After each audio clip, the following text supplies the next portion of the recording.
Welcome, everyone. Thank you for joining us for today's CITI program webinar. Today's topic is Leveraging IT Insight in IRB Review, Why Technology-Based Expertise is Critical to Human Subjects Protections. This webinar was created by members from the Emerging Technologies, Ethics, and Research Data Catalyst subcommittee from the Harvard Catalyst Regulatory Foundations Ethics and Law program, run by Dr. Barbara Beer. Presenters today include Kimberley Serpico, Joseph Zurba, Tonya Ferraro, and Aaron Kirby. Today's presenters include Kim Serpico, who is the Associate Director of IRB Operations at Harvard Medical School, Harvard School of Public Health, and Harvard School of Dental Medicine. She and Joe Zurba are the co-chairs of the Harvard Catalyst Emerging Technologies Ethics and Research Subcommittee. Joe Zurba is the Information Security and IT Compliance Officer at Harvard Medical School. As the Chief Security Professional at Harvard Medical School, he is responsible for building and staffing the Information Security Program, developing strategy and managing risk for information security and compliance across the school. Tonya Ferraro is the Senior IRB Consultant at Boston Children's Hospital's Education and Quality Improvement Program. Her responsibilities include education outreach, internal reviews and audits, and supporting Boston Children's Hospital's reaccreditation efforts. And I am Aaron Kirby, the Director of Regulatory Affairs and Operations at Harvard Catalyst and Smart IRB. I have led regulatory initiatives related to research ethics, data security, protection of human research, and education and outreach. None of us today presenting to you have any conflicts of interest. And finally, we are confident that today participants on the call will be able to identify regulatory basis for including IT expertise on the IRB, discuss considerations for risk assessment of emerging technologies, describe how to encourage collaboration between existing IRB offices and personnel and how to build institutional partnerships, recognize what to consider when reviewing consent forms that include technology, and examine strategies for including IT expertise on the IRB. Okay, so as we apply the regulations in practice and use them in combination with the Belmont report to assess participant risk, it's clear that emerging technologies and digital innovations raise legal, regulatory, and ethical questions for both researchers and IRBs. Questions that we see as core to this risk assessment include an IRB's understanding of how information is collected, used, and stored, how IRBs confirm that technology use is accurately depicted in the consent process, whether or not the technology itself is investigational or under development, and then any other federal, state, or local law that could apply. So for example, cybersecurity or data privacy laws, GDPR, etc. Naturally, when evaluating risk, IRBs are using the standard rubric of considering both the probability and magnitude of risks or harms to participants.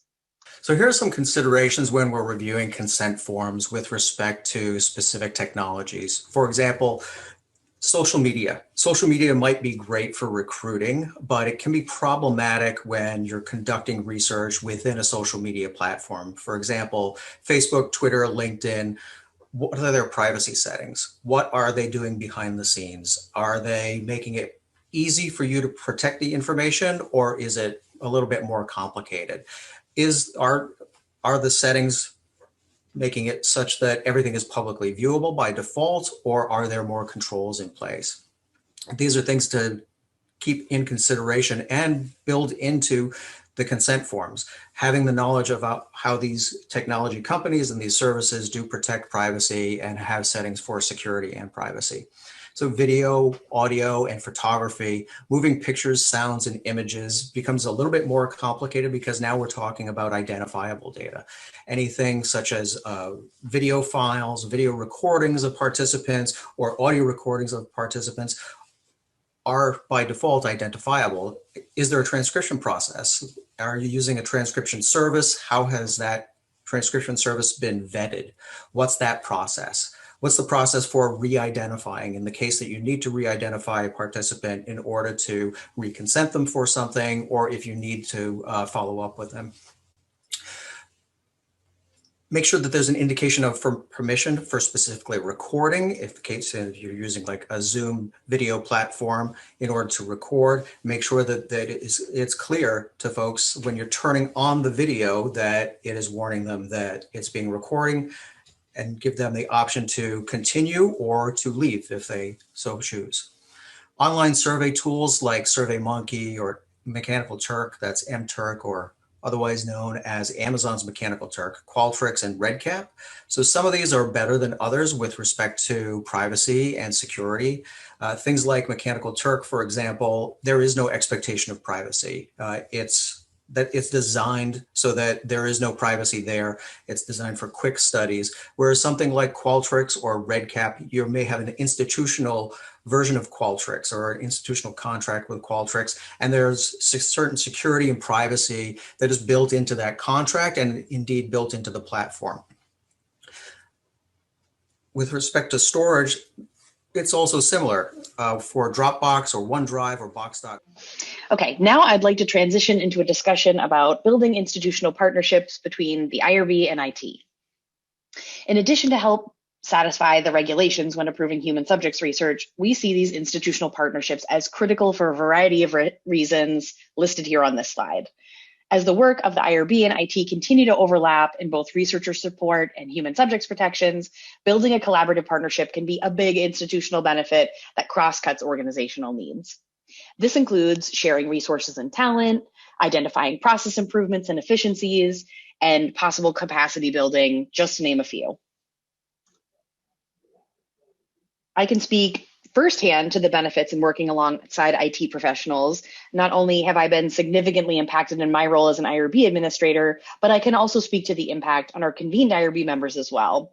So IT can provide a wealth of information about institutionally vetted tools, frontline assistance to your research community, options for which consumer technologies might be appropriate for research use, if any, provide specific tech performance or functionality testing, and offer customer support services. So our number one recommendation, simply because it's worked so well for Harvard University as well as Harvard Medical School, is the incorporation of an IT expert onto the IRB. It's really a great way to support the appropriate evaluation of the safety and potential risks of technology being used to conduct research.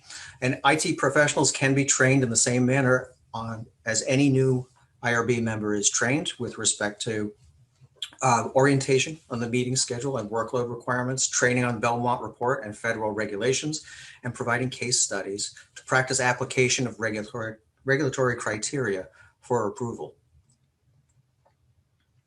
So if you're appointing an IT professional to the IRB, or if that's not feasible, we recommend two additional options. Establish an ancillary review mechanism where IRB applications are reviewed by IT. So the ancillary review allows for the feedback and for approval of the submission in parallel with the. All right, so to summarize our time today, we'd like to leave you with the following. IRBs and researchers should have a full appreciation for how novel and emerging technologies work so that they can reasonably assess risks and implement safeguards to mitigate or reduce or eliminate these risks. It is our recommendation that one way to ensure a lasting impact on IRB operations is to incorporate IT professionals on the IRB using the methods included in this presentation.